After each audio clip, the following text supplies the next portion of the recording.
Bonjour, bonsoir, comment vas-tu? Alors comme vous le voyez aujourd'hui, je suis tout seul, mon petit frère n'est pas là, mais c'est pas grave, vous inquiétez pas, on va revenir en duo pour de prochaines vidéos. Ne vous inquiétez pas, je vous vois vous inquiéter là.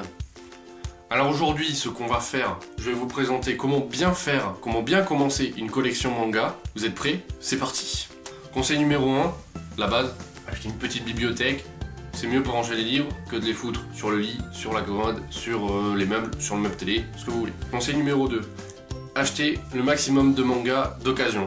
Parce que les mangas ça coûte environ 6,90€. Donc si vous devez commencer une collection comme Naruto ou comme One Piece, par exemple One Piece il y a 81 tomes, si vous devez acheter 80 tomes à 6,90€, vous avez compris comment vous allez vous ruiner. Faites attention quand vous achetez l'occasion, car des fois vous trouvez des pages déchirées, coloriées, des tomes, il n'y a plus les covers dessus, enfin voilà, faites super gaffe, vérifiez avant d'acheter. Pour acheter l'occasion, vous avez EasyCash, vous avez Happy Cash, vous avez Cash Converter, vous avez Le Bon Coin, vous avez eBay, vous avez Amazon qui fait de l'occasion aussi.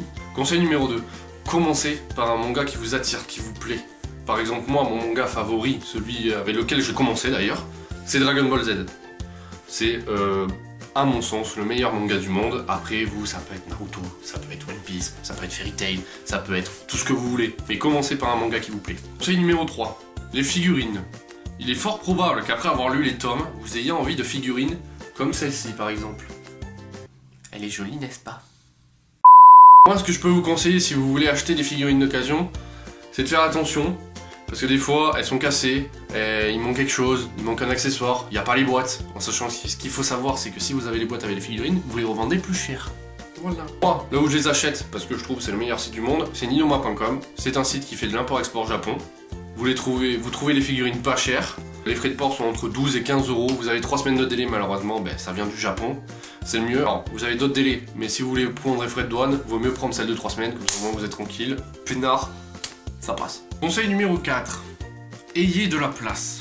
Comme vous le voyez, moi j'en ai beaucoup. Non, c'est pas vrai, j'en ai que 300. Mais c'est vrai que si comme moi, vous vous mettez à collectionner plusieurs mangas, plusieurs licences de mangas, mine de rien, comme vous voyez, ça prend de la place. Conseil numéro 5. Si vous voulez acheter vos tomes neufs, privilégiez les magasins où ils vous font les moins 5%.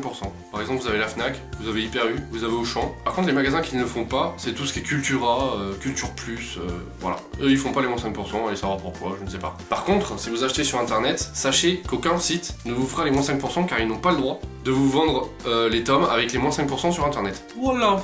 Voilà les amis, c'était mes petits conseils pour bien commencer une collection manga.